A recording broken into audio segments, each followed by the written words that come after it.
Hi, good morning, everyone.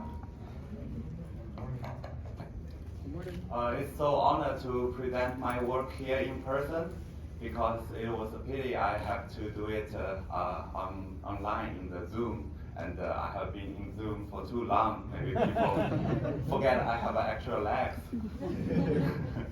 Okay, so today the work was mainly done in Arizona State University, and it was my dissertation. I'm very grateful for my PhD advisor, Dr. Jimmy Liang. The title is Annotation Efficient Deep Learning for Computer-Aided Diagnosis. Imaging data account for over 90% of all the healthcare care data together, and the number of images keep increasing every day. And we believe that a computer can have do some good job to assist the radiologist to interpret the image better and faster and more precise. And deep learning, as you all know, is very powerful recently, and it can detect the disease from the images and tell it's relying on malignant and see the location and even see the disease staging. I give an example here. This is a CT scan on the left, and on the right is the state-of-art deep learning segmentation method that can segment the liver tumor from the images. And in the middle is the ground truth provided by human expert. As you can see, annotating this tumor from the image is extremely time-consuming and need the medical expertise. And to train this state-of-art model, we need a huge amount of this kind of annotation. That means the radiologists always hate the annotation job, and the computer science really love the annotation. They ask more and more annotation to build the model, like the claim it can outperform radiologists, and it does. For some cases, here are some successful cases that shows the computer algorithm can actually match the human level diagnostic precision. And one of them is was done in Johns Hopkins, which I was working on currently. It's called the Felix project. And the Felix, the aim is to detect the pancreatic cancer from the CT scan.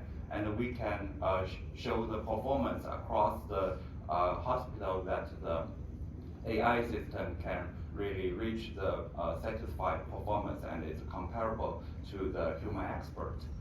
But you see, the cost is a lot. We spend 15 human years to annotate this huge data set, and it accounts for 1.5 million annotated image scans like I showed you before. And the same story applies for other disease, for example, lung cancer detection and skin cancer detection. My dissertation is focused on the question, how can we develop the high-performance deep learning model, but without such a huge amount of annotated data set? And this topic is very important because as you imagine, in the COVID-19 at the beginning, a lot of patients are waiting for the result from the imaging, and doctors do not really have time to annotate for scientists, computer scientists. And actually, at the very beginning, not many doctors have the expertise for the novel disease. Here is the simplified diagram of how deep learning model engage into the healthcare system. We collect a lot of data, and we spend some budget to ask a human to annotate some of them, and then we train the model. And again, fine-tune it and evaluate and verify it until it's good enough and satisfied. We deploy it into the healthcare system and maybe more contribute to some area that lack of expertise. And the main goal is to minimize the manual annotation and to develop this high-performance deep learning model. And I have three specific aims. First aim is to acquire necessary annotation efficiently from the human expert. Second, give a certain amount of annotation, I want to develop the high performance model architecture to make good use of this annotation. And finally, I want to do something directly from the unlabeled image itself and extract the generic representation from those images and help for numerous target tasks. This curve shows the conventional deep learning model performance, and the x is the amount of annotated data, and the y is their expected performance. As you can see, when we have more annotated data, the performance go up. That's why we need more and more. But here comes the plateau. When you have a certain amount of annotation, the performance improvement will be not so significant. So our first aim suggests to use the active learning to find the most representative or most important data to annotate. And this can speed up the training process compared with random selection. And the second aim is to advance the architecture design. Give a certain amount of annotation, we can achieve better performance. And third aim, we want to learn the representation. At the very beginning, we don't have so many data, we still can achieve satisfied or the robust performance at the stage. This is what we define the annotation efficient deep learning. And the hypothesis is with a small amount of data annotated, we can deliver a deep learning model that can match or even outperform the model that require a lot of data set annotated. So this concept can be interpreted in two ways. First, given same performance, our model needs less amount of annotation cost. And second, give the same amount of annotation, our model can achieve better performance. And I'm mainly work on the methodology development. So that means the method developed is supposed to be work for numerous cases, application, not tied to one specific task. So in this dissertation, I have been working on 9 different medical applications, and including disease detection, diagnosis, classification, segmentation. Now let's dive into the first aim. The first aim is to select the most important data from so many unannotated data sets because we have a limited budget, and we want to make good use of this budget. The conventional approach is called human in the loop. It combines the good between human expert and the AI model. Give a pre-trained AI model, we first test it on the unlabeled image and get the prediction. Based on the prediction, we select the most important image and ask the doctor to annotate it and merge into the labeled set. And then we can fine-tune the current AI model and do this job again and select the most important image again. And this is a loop. This loop can increase the data efficiency and reduce the workload for the human expert. So here the most important question, how can we select the important data from those sets? This is example 2 binary classification between the flu and the healthy subject.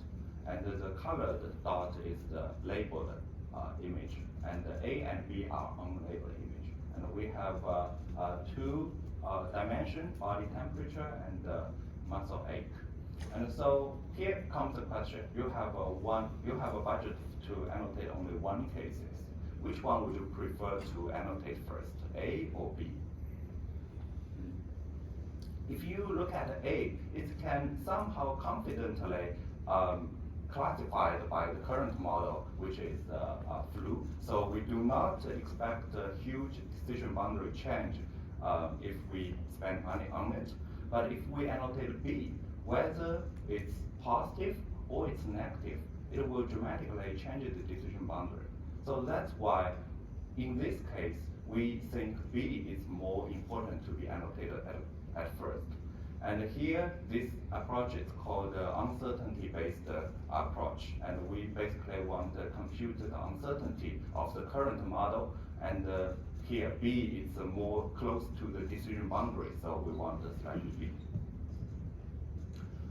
Another approach is called diversity-based. So here comes the question. We have a B, C, D, and unannotated. Now you have a budget to annotate 2 out of 3. So which one would you choose? If you look at the C and D, they're pretty similar in the feature space, and we absolutely do not waste the money to annotate these similar cases. And here the B and C looks different. So according to the diversity criteria, B and C will be more preferred. The problem is, in order to compute the diversity, it needs to build a matrix, and the x-axis is the x-axis and the y-axis is the number of the labeled data and the unlabeled data. And each cell, we compute the similarity between the data. This looks straightforward, but in the real world, this can be very huge. And the goal is to find the sub-matrix that is maximized, and this is an NP-hard problem, and it's computationally infeasible. Our contribution is to make good use of data augmentation. Data augmentation is to augment some new data which are from the original image, and they look similar to original image, and this is widely used in medical imaging. And the data augment from this image should share the similar label with the original image. That's why if we can compute the consistency among these augmented data, then we know if the model, the prediction is consistent among all this data, that means the model knows something. If the model gives you different answer among this data, then you see the model is confused, even though this is from the same data. So we explore this observation, and we propose to use the left approach, which we compute the consistency matrix instead of on the right to solve this big matrix. And on the left, it's measurable because in each small matrix, each row and each column represent the number of data that you want to augment.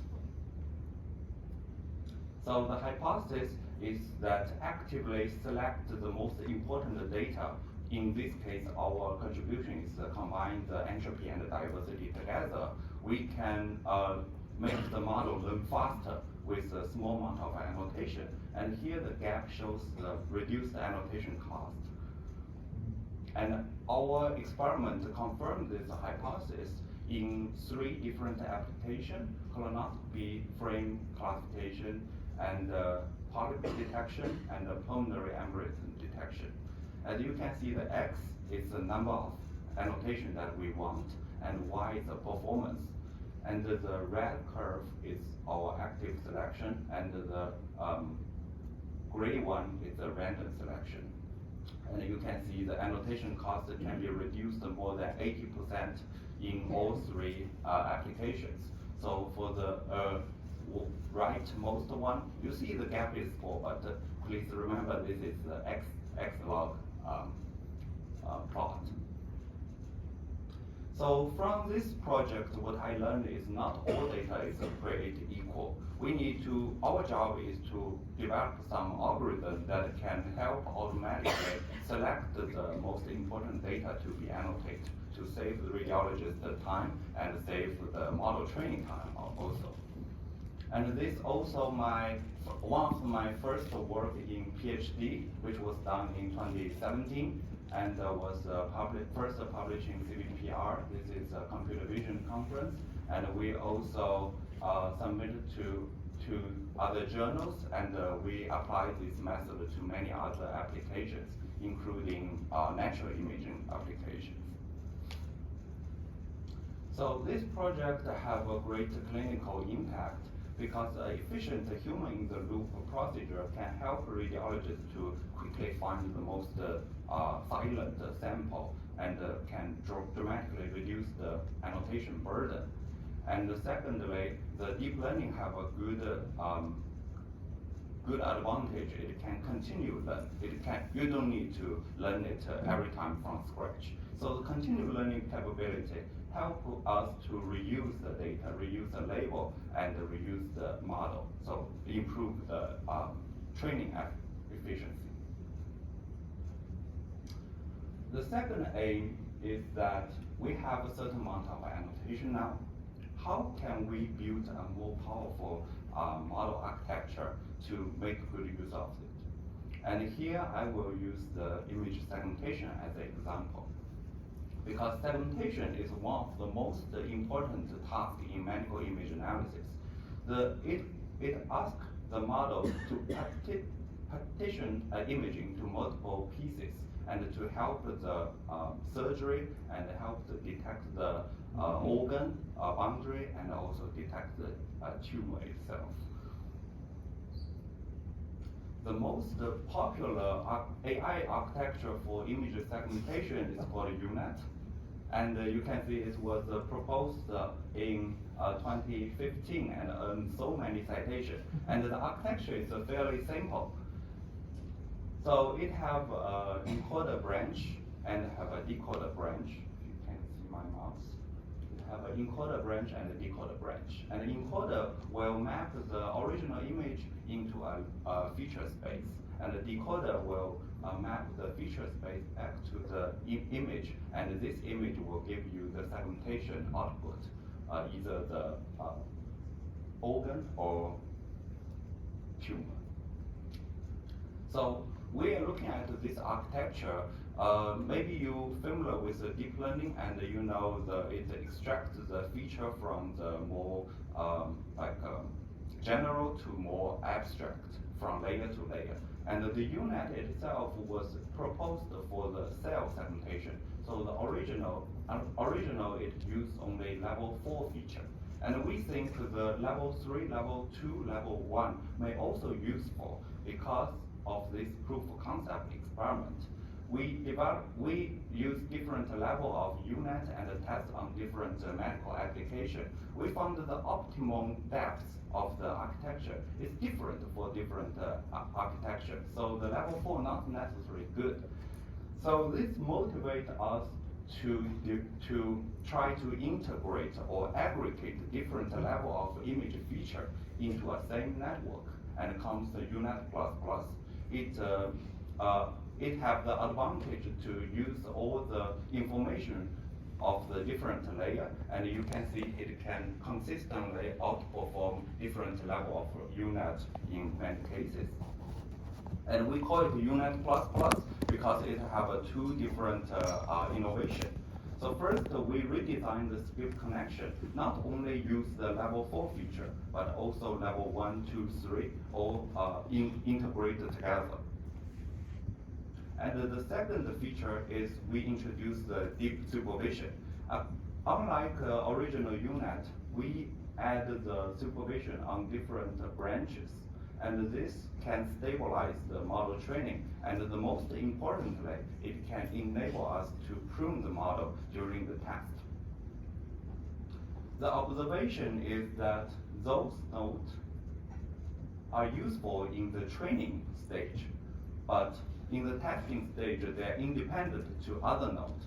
That means in the testing stage, we can prune, we can cut this node out if these are not useful. And this is what we call pruning. And we got UNet+ L1, 2, 3, 4. After the pruning, the number of parameters will be dramatically reduced. And we tested the model for different level, and we found the accuracy didn't drop much. So as you can see in 3 applications, these performance have no significant difference, but their parameter will dramatically reduce, and we can reduce the memory footprint by 18 times, and also the UNet after pruning, it can process 2.4 more pictures than UNet itself. And I know clinician always also complain the AI architecture is too huge, it's not easy to deploy in the clinical setting, and this is a great example that we can reduce it, the amount of parameter. So as I showed, this is some illustration how UNet++ predict the liver tumor. You can see it can mostly correctly predict the big tumor as well as some small tumor. Also, I want to show you another example. This subject have a largely healthy liver, but have a very tiny tumor in the middle. If you can see here, I will stop here. This is a very small tumor in the middle, and UNet++ is able to identify this. And this is very important in two ways. First, the small tumor detection is very important for early detection, because the early tumor is always small, and you want the AI not to miss it. And at early stage is have a more clinical significance if you can detect it. And second, it's important because as you can see for the healthy liver, UNet++ do not introduce too many false positives. This is also important because you don't want to alert the patient, okay, you may have a tumor here. So this is encouraging result. And from this project, what I learned is deep learning extract a different level of image feature, and we want to design the architecture to explore all these features together and let the architecture itself know which combination is the best for specific task. And a lot of independent research group have used UNet++ for other many purpose, and we make this open science. It's totally open, and it's free to download. And you can see they use UNet++ to work on different modality. It's different from what we report in the paper, only 6 applications. They work on a lot of more applications. So this always makes me happy. And yeah, this work was done in 2016, and UNet++ also get a lot of attention, and it was published in IEEE TMI. It's a very decent journal in medical imaging, and it's ranked as the most popular journal article in this journal. And we also have a patent. So it has image segmentation have a great clinical impact because it can help to detect more accurately for the imaging biomarker or precision measurement. And another one, model pruning is important because it enables us to deploy the AI model, high performance AI model, into the mobile app or clinical setting. So the last aim I want to introduce is to extract the knowledge from the unlabeled data. So what I have present so far is we still need annotation. But here, can we do something on the unlabeled data itself to make a model know some like representation?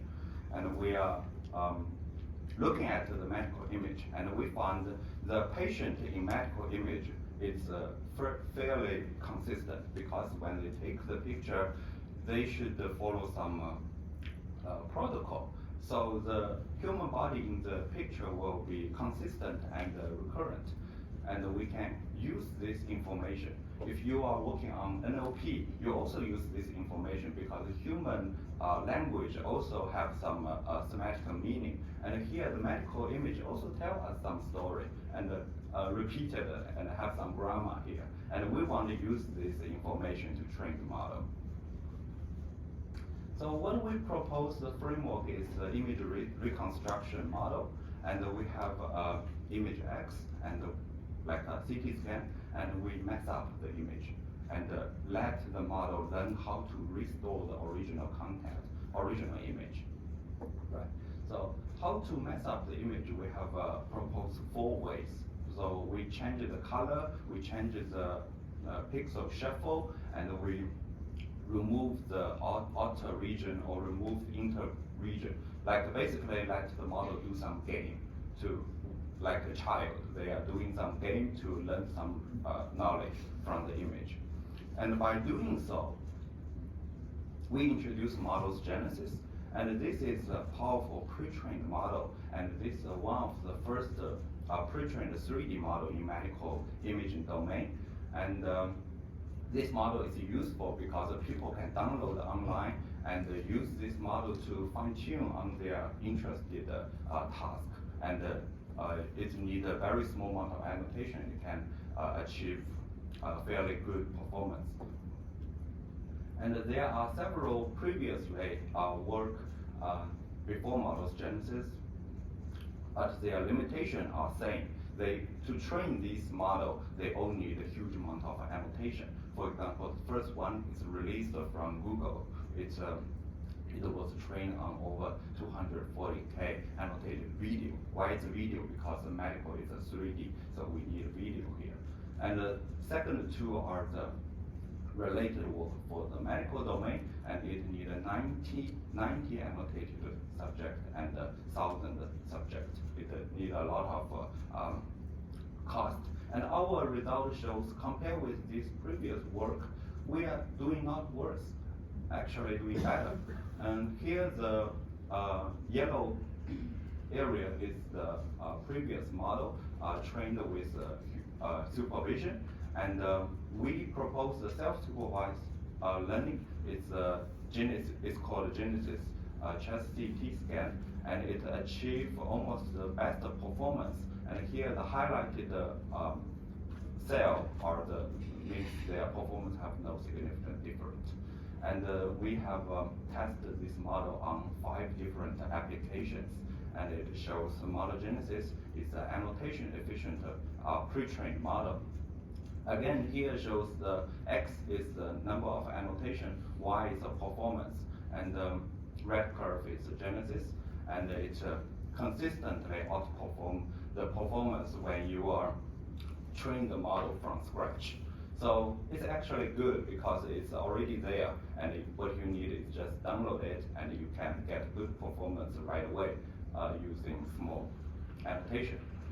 So we found the pre-training have a more benefit if you pre-train on the certain modality. For example, if you pre-train on the CT scan, then this model is particularly powerful for the downstream task if it's happening in CT scan. If MRI, you want to pre-train on MRI.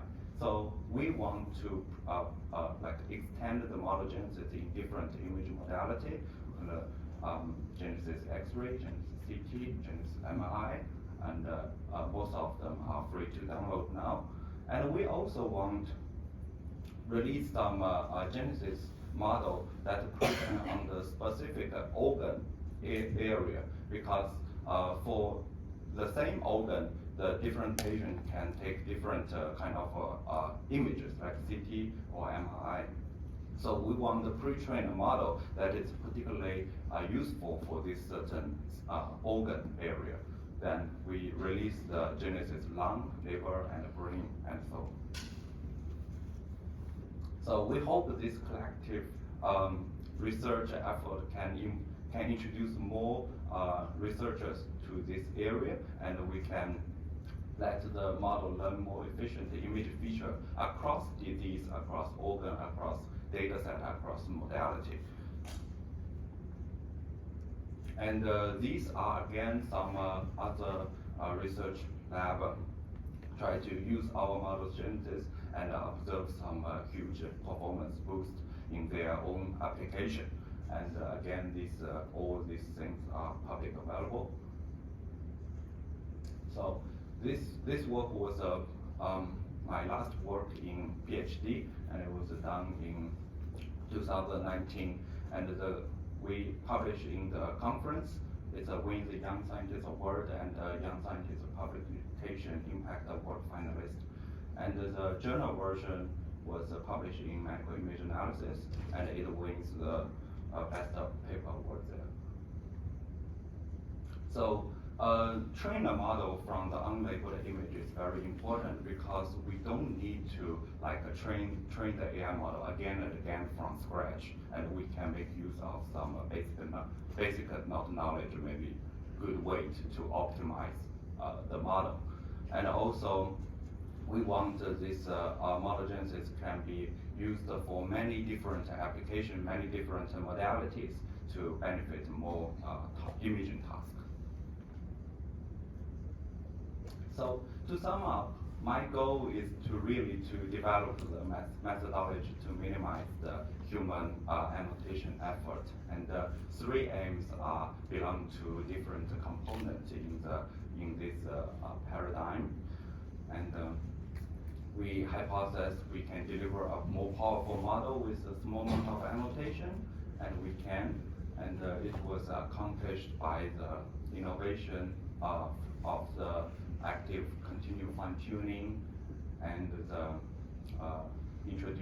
introduction of the UNet++ and models genesis.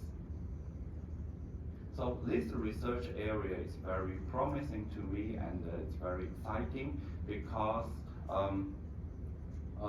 in medical domain, most tasks is happen in this region because we really don't have so many time to annotate this amount of annotation.